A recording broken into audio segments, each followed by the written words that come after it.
हमारे यहाँ सबसे बड़ा फोर्स वैज्ञानिक मानते स्ट्रॉन्ग फोर्स जो क्वार्क के बीच में काम करता है। लेकिन सोचिए, जिसने उन क्वार्कों को मिलाया था या जो उन क्वार्कों को अलग करेगा, वो स्ट्रॉन्ग फोर्स से बड़ा होगा कि कम होगा? बड़ा ही होगा। जो फोर्स इस सूर्य से भी करोड़ों गुना सूर्यों को चलाता है,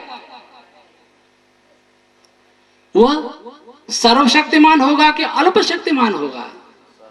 सर्वशक्तिमान होगा। उसके ऊपर कोई भी शक्ति नहीं है। वो शक्ति की अंतिम सीमा होगी। अंतिम सीमा भी नहीं कहूंगा, सीमातीत होगा। उसकी कोई सीमा नहीं होगी। क्योंकि अगर उसकी शक्ति की सीमा होती तो इतनी बड़ी रचना को कर ही नहीं सकती थी। और उसकी शक्ति ऐसी होगी, लाइट रेज टायर हो सकती हैं, टायर्ड लाइट जैसी कल्पना वैज्ञानिकों की है, लेकिन उस शक्ति की कोई रेज नहीं है, इसलिए वो शक्ति कभी थकने वाली भी नहीं है। 6 दिन में खुदा ने सृष्टि को बना करके 7वें दिन विश्राम कर लिया, ऐसा ईश्वर नहीं हो सकता। अथक, जो कभी थक नहीं सकता है। लेकिन सर्वशक्तिमान का अर्थ यह नहीं है कि करतुम अकर्तुम अन्यथा करतुम, करूं न करूं उल्टा करूं, ऐसा नहीं होता है। महर्षि दयानंद जी ने सत्यार्थ प्रकाश में बहुत सुंदर प्रश्न उठाया है कि सर्वशक्तिमान का अर्थ क्या यह भी हो सकता है कि वो अपने जैसा दूसरा ईश्वर पैदा कर ले या अपने को मार भी सकता है? सर्वशक्तिमान का अर्थ यह बताया कि जो बिना किसी सहायता के सारे कार्य स्वयं कर लेता, इसलिए सर्वशक्तिमान है। हम कितनों की सहायता लेते हैं? एक रसोइया भोजन बना रहा है, वो किन किन की सहायता ले रहा है? रोटी बनाने वाली माताओं की, लकड़ी काटने वाले की, आग जलाने वाले की, पानी लाने वाले की, बस इतनी। और भी पानी लाने वाला कितनी सहायता ले रहा है? ट्यूबवेल की सहायता ले रहा है। ट्यूबवेल किन की सहायता ले रहा है? बोरिंग करने वाले की सहायता ले रहा है। मशीन की सहायता ले रहा है। मशीन बनाने वाले की सहायता से बनी है, और वो मशीन लोहे से बनी है। लोहा खोदने वाले की सहायता ली है, लोहा जिस लोहे से खोदा है उसकी सहायता ली है। गेहूं उगाने वाले की सहायता ली है, आटा पीसने वाले की सहायता ली है, खाद बनाने वाले की सहायता ली है, फैक्ट्री बनाने वाले की सहायता ली है। एक रोटी बनाने के लिए हजारों परोक्ष साधन है जिनकी हम सहायता ले रहे होते हैं। लेकिन ईश्वर किसी की सहायता नहीं लेता है। ईश्वर का कोई कारण नहीं है। प्रकृति से निर्माण करता उपादान कारण है, ईश्वर के लिए कारण कोई नहीं है। क्या उसको किसी इंस्ट्रूमेंट की जरूरत पड़ेगी, उसको किसी हेल्परों की जरूरत पड़ेगी? इसलिए वह सर्वशक्तिमान है। ईश्वर के अलावा जितने भी करता है इस ब्रह्मांड में, वो कोई भी अपना कार्य अकेला नहीं कर सकते। संसार में जितने कणों का व्यवहार देखा जाता है, इलेक्ट्रॉन का व्यवहार, क्वार्क का व्यवहार, ग्लूऑन का व्यवहार, ग्रेविटॉन, प्रोटॉन, फोटॉन, इन सब का व्यवहार भी हम एकाकी कभी नहीं देख सकते। जिस समय देख रहे होते हैं उस समय उसको कोई और प्रभावित कर रहा होता है। हम जान रहे हैं कि हमने पृथ्वी की गति को देखा है, और हम ये सोचते हैं कि पृथ्वी पर सूर्य के आकर्षण का ही प्रभाव है। ज्वार भाटी के समय पर सोचते हैं कि चंद्रमा के आकर्षण का भी प्रभाव है। लेकिन इस पृथ्वी की गति को सभी ग्रहों का आकर्षण भी प्रभावित करता है, उनकी गतियां भी प्रभावित करती हैं। और सूर्य जो गैलेक्सी में चारों ओर चक्कर लगाता है, उस सूर्य की गति भी इसमें जुड़ती है। और जिस जिस कक्षा में जहां जहां वो जाता है, वहां आसपास के तारों का भी पृथ्वी पर प्रभाव पड़ता है, दूसरी गैलेक्सियों से आने वाली रेज का भी प्रभाव पड़ता है। तब इसकी यह गति है जिसको हम जानते हैं या जानने का प्रयास करते हैं। इस गति को बनाने में बहुत से कारण हैं, बहुत से कारण हैं, साधन है, लेकिन परमात्मा को यह सब करने में किसी भी कारण साधन की सहायता की आवश्यकता नहीं है। इसलिए परमात्मा सर्वशक्तिमान है। और परमात्मा कैसा होना चाहिए? वह परमात्मा सर्वज्ञ होना चाहिए, सब कुछ जानने वाला। आज कल मैं चर्चा कर रहा था कि अगर किसी दांत के डॉक्टर से भी कहें कि क्या तुम दांत के बारे में सब कुछ जानते हो, दुनिया का कोई डॉक्टर एक स्थिति में कह देगा इससे आगे हम नहीं जानते। हृदय का डॉक्टर तो बहुत बड़ी बात है, मस्तिष्क का डॉक्टर, मस्तिष्क तो अभी तो समझा ही नहीं गया। लेकिन जिसने दांत को बनाया, जिसने शरीर के सब अंगों को बनाया, जिसने कोशिका को बनाया, जिसने ब्रह्मांड सूर्य तारों को बनाया, जिसने सब कुछ को बनाया, उसका ज्ञान कितना होगा? सब कुछ जानने वाला ही सब कुछ बनाने में समर्थ हो सकता है। अगर उसमें कहीं भी जानकारी की कमी होती तो ब्रह्मांड पूर्ण बन नहीं पाता। ब्रह्मांड की प्रत्येक रचना बहुत बुद्धिपूर्वक है। कुछ लोग ईश्वर की सिद्धि में, या जो वैज्ञानिक ईश्वर की सिद्धि में, चाहे आइंस्टीन हो, चाहे फाइनमैन हो, न्यूटन हो, उन्होंने इस ब्रह्मांड की रचना को बुद्धिपूर्वक माना कि बुद्धिपूर्वक बनी हुई है सृष्टि, इसलिए इसके पीछे कोई बुद्धि वाली सत्ता है, शक्ति वाली सत्ता है, और उसकी न शक्ति का अपार है न उसकी बुद्धि का अपार है। हम कुछ मॉडल बनाते हैं, पेड़ पत्ती का मॉडल, एक पत्ती को ले, पत्ती के बारे में भी कोई नहीं कह सकता कि हम सब जान गए हैं। एक कोशिका के बारे में नहीं कह सकता तो पत्ती के बारे में कैसे कहेगा? जब हम अणु के बारे में नहीं कह सकते तो पत्ती के बारे में कैसे कहेंगे? जब हम परमाणु के बारे में नहीं सब जानते तो अणु के बारे में कैसे जानेंगे? जब इलेक्ट्रॉन आदि के बारे में सब नहीं जानते तो एटम के बारे में कैसे जानेंगे? तो हम कुछ भी नहीं जानते। लेकिन परमात्मा, उसके सामने कुछ भी नहीं जानते, वैसे कुछ जानते हैं। इसलिए हम भी ज्ञानवान हैं, जीवात्मा भी ज्ञानी है, लेकिन अल्पज्ञ है। जो इस संसार को बनाता है वह परमात्मा सब कुछ जानता है। अगला, वह परमात्मा सर्वांतर्यामी होगा। सर्वज्ञ के विषय में आपने जितने भगवानों के अवतार सुने हैं वो सब कुछ, कोई कहीं भूल करता है, कोई कहीं भूल करता है, कोई कभी प्रायश्चित करता है, वो कोई पश्चाताप करता है, ऐसा परमात्मा नहीं करता। सर्व अंतर्यामी, जो सबके मन की बात भी जान लेता है, सब में विचरण भी करता है, सबके अंतर में गमन करने वाला, गमन तो नहीं करता लेकिन सबके भीतर रहने वाला होता है। सर्वव्यापक है तो रहेगा ही, जानता सबकी इसलिए है क्योंकि सबके भीतर रहता है।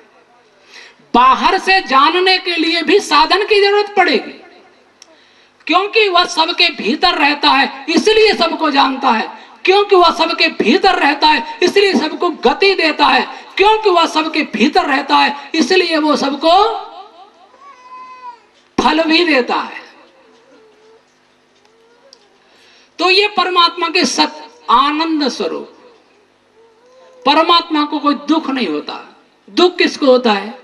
दुख उसको होता है जिसके पास किसी वस्तु का अभाव होता है, जो कहीं न कहीं से अपूर्ण होता है, उसको दुख होता है। क्योंकि प्राप्त करने की इच्छा जब पूरी नहीं होती तो उसको दुख होता है। क्योंकि परमात्मा के लिए कुछ भी अप्राप्त नहीं है, सब कुछ उसका है, सब कुछ उसके अंदर है। तदंतरस्य सर्वस्य तदु सर्वस्यास्य बाह्यतः। तो जो कहीं से अपूर्ण नहीं है, जिससे कुछ भी अप्राप्त नहीं है, इसलिए उस परमात्मा को दुख नहीं होता बल्कि आनंद स्वरूप होता है। तो ये परमात्मा के मोटा मोटा स्वरूप हुआ और ऐसा ईश्वर, इस प्रकार का ईश्वर और भी रह गए, न्यायकारी, दयालु, अभय, नित्य। नित्य तो अनादि होगा तो अनंत भी होगा, कभी मरेगा भी नहीं। पवित्र, पवित्र का क्या अर्थ है? पवित्र का अर्थ होता है जो शुद्ध रूप में होता है, किसी चीज का उसमें मिश्रण नहीं हो सकता, किसी भी पदार्थ से वो मिश्रित नहीं हो सकता, मिश्रित होते हुए भी निर्लिप्त रहता है। जैसे लोक में प्राय आकाश निर्लिप्त है, स्थूल पदार्थों के विषय में चर्चा करें, परमात्मा आकाश आदि सबसे ही निर्लिप्त है, किसी में मिश्रित नहीं होता, इसलिए अपवित्र है। सृष्टिकर्ता तो है ही। तो इतने जो गुण बताए परमात्मा के, ये गुण इस संसार में जितने भी ईश्वरवादी हैं उनमें से केवल आर्य समाज बतलाता है, ऋषि दयानंद बतलाते हैं। आर्य समाज के दूसरे नियम में ऋषि दयानंद ने ईश्वर के जितने गुणों को बतलाया है उतने गुण किसी एक जगह पर कहीं भी नहीं मिलेंगे। मैंने तो कई छोड़ दिए हैं क्योंकि उन पर कोई बहुत विवाद भी नहीं है। न्यायकारी दयालु पर विवाद है लेकिन उसका विज्ञान से थोड़ा अलग हटके है, इसलिए छोड़ रहा हूं। तो ऐसा ईश्वर सब पर अगाध शुक्रम अकायम अब्रम असनाविरम शुद्धम अपापविद्धम कबीर मनीषी परिभू स्वयंभू, ऐसा ईश्वर वेद प्रतिपादित है, ऐसा ईश्वर उपनिषद वर्णित है, ऐसा ईश्वर ऋषियों के द्वारा बताया है, ऐसा ईश्वर अंतिम ऋषि महर्षि दयानंद जी महाराज ने बतलाया है। और वही ईश्वर अगर सारा संसार मान ले, सारा संसार एनर्जी के विषय में कोशिश करता, हम एक हों, एक मत हो जाए, एनर्जी क्या है, मैटर क्या है, स्पेस क्या है, टाइम क्या है, इलेक्ट्रॉन क्या है, वैसे अगर संसार के लोग, संसार के वैज्ञानिक ईश्वर विषय पर चिंतन करें कि ईश्वर तत्व है कि नहीं है तो कैसा है, तो एक ही प्रकार का ईश्वर सारे संसार के लोगों को प्राप्त होगा और वह ईश्वर ही वैदिक ईश्वर होगा, वेदोक्त ईश्वर होगा, ऋषि प्रोक्त ईश्वर होगा। तब ईश्वर के नाम पर जो भी विवाद हैं, ईश्वर के नाम पर जो भी दुकानें चल रही संप्रदायों की, वो बंद हो जाएंगी। आज हम ऐसे ईश्वर को नहीं मानते। जो ऐसे ईश्वर को मानते भी हैं उन्हें शायद अंदर से विश्वास नहीं है, इसलिए ईश्वर और मुक्ति के सपने दिखाते हुए भी स्वयं उन कर्मों में रत रहते हैं जो अनीश्वरवादी करते हैं। ईश्वरवादी होते हुए भी, कहते हुए भी हम वे कर्म करते हैं जो अनीश्वरवादी करते हैं। इसका अर्थ यह हुआ कि हमें ईश्वर की सत्ता में भीतर तक विश्वास नहीं है। मैंने इस विषय को इसलिए लिया था कि ईश्वर सिद्ध होगा तो सारी मानव जाति एक होगी, ईश्वर का यथार्थ स्वरूप संसार के सामने आएगा तो सारी मानव जाति का कल्याण होगा। और क्योंकि विज्ञान का युग है, हर बात में पूछा जाता है साइंटिफिक बेस क्या है। मैंने आपको कल से आज तक ईश्वर का साइंटिफिक बेस बताने का संक्षेप में प्रयास किया। अब कोई कहे कुछ बातें थोड़ी सी कर लूं, कोई कहे ईश्वर है, प्रैक्टिकल मैथ क्या इसमें कुछ काम करेगा? मैंने बताया, कल भी चर्चा की थी, साइंस वाले कहेंगे हम तो उसी को मानते हैं जिसको हम प्रैक्टिकल से सिद्ध कर लेते हैं। पिछले 30 सालों में स्ट्रिंग थ्योरी पर बहुत काम हुआ। इंग्लैंड का एक वैज्ञानिक है ली स्मोलिन, और उसको डॉक्टर बसंत जी ने भी बहुत गंभीरता से पढ़ा है उनकी पुस्तक को। ट्रैवल्स विद फिजिक्स उनकी पुस्तक है, और उस व्यक्ति का दिल भी बहुत साफ है मुझे लगता है। एक तो रिचर्ड फाइनमैन का दिल साफ है और एक ली स्मोलिन का दिल साफ है, बाकी किसी वैज्ञानिकों का दिल साफ मुझे नहीं दिखाई दिया। उस व्यक्ति ने साइंस की समस्याओं को, इस समस्याओं को डॉक्टर साहब बताएंगे शाम के कार्यक्रम में, बड़ी सहजता से स्वीकार कर लिया है। उसने यह भी बताया कि साइंस वाले किस किस प्रकार से पक्षपात करके साइंस को आगे डेवलप नहीं होने देते, कैसे पक्षपात भी आते हैं, कैसे कैसे भेदभाव भी आते हैं, रंग भेद भी आता है, बहुत सी बातें आती हैं। यही कारण है कि भारतीयों को नोबेल कम मिला करता है। तो स्मोलिन ने लिखा है कि स्ट्रिंग थ्योरी पर 30 वर्ष काम हुआ, लेकिन 30 वर्ष में कोई बड़ी खोज नहीं हुई है। और स्ट्रिंग थ्योरी पर काम करने वालों के ऊपर 2 नोबेल पुरस्कार विजेताओं का कमेंट है कि हम ये नहीं जानते कि स्ट्रिंग थ्योरी है कि संकेत है या कल्पना है। 30 साल हजारों लाखों वैज्ञानिक दुनिया के लगे रहे और परिणाम में नोबेल पुरस्कार विजेता कहते हैं ये थ्योरी है कि कल्पना है। वहां तो कोई नहीं बोलता, या हमसे कहते हैं प्रैक्टिकल लाओ। मैंने कल स्टीफन हॉकिंस का बताया था, वो कहते हैं कि प्रैक्टिकल से कोई चीज प्रमाणित हो जाए इसका अर्थ यह नहीं कि वो सत्य ही है।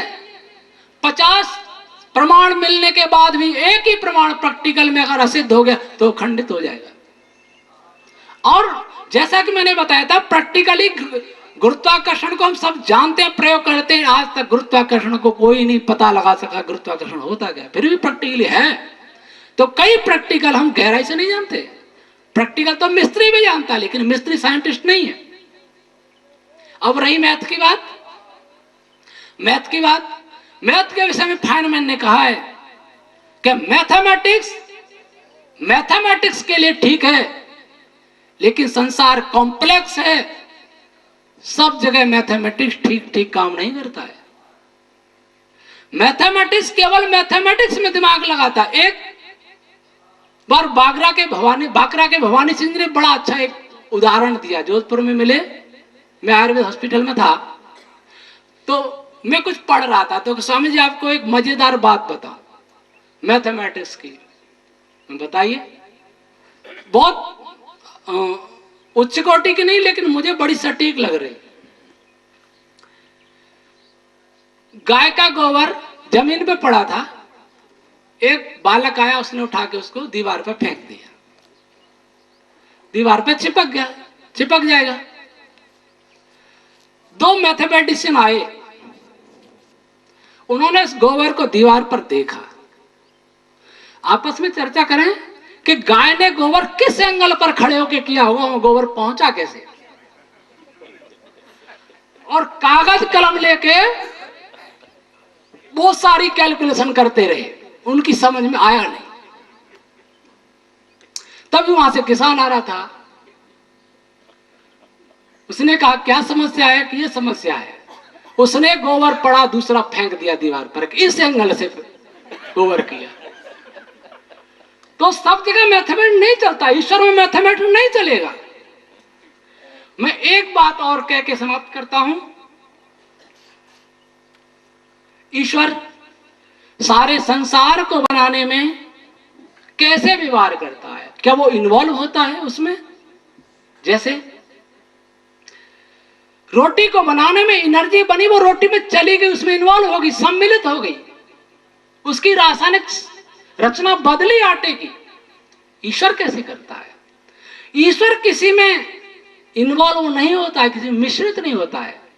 इसमें भी मुझे एक बहुत अच्छी कहानी, हमारे बाबूलाल जी बैठे हैं, आर्य समाज के मंत्री, उनकी याद आ गई, और उनको मैं शायद अपनी तरफ से संशोधित करके कह के समाप्त करता हूं। ईश्वर इन्वॉल्व नहीं होता, केवल सबका विभाजन करता है, सबको संयुक्त करता है, लेकिन स्वयं न विभाजित होता है और न संयुक्त होता है उनके साथ।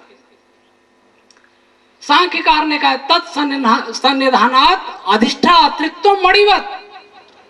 तो इन्होंने एक कहानी सुनाई कि एक व्यक्ति के पास, मैं उसको अपनी ओर से थोड़ा सा बदलूंगा। एक व्यक्ति जब मरने लगा तो उसने 4 बेटों में वसीयत कर दी, और वसीयत ये कर दी कि एक बेटे को मेरी संपत्ति का आधा भाग मिले, आधा, चौथा और 5वां भाग। अब वो तो मर गया, अब इसमें तो बचता है, एक तो पूरा होता नहीं, 1/2, 1/4, 1/5 तो पूरा नहीं होता, तो बाकी बचे वो पंच ले लेंगे बांटने वाले, ऐसा मैं जोड़ता हूं। खेत भी बट गया, अनाज भी बट गया, सब कुछ बट गया। ऊंट थे उसके पास 19, अब आधा कैसे करें, 9.5 होते हैं। अब यह मामला फंस गया, इसका बंटवारा कैसे करें। सब चीज तो बांट दी, बाकी बचा जो पंचों ने ले लिया, लेकिन इसको बांटना कैसे रहा 19 ऊंटों को, बहुत समस्या आई।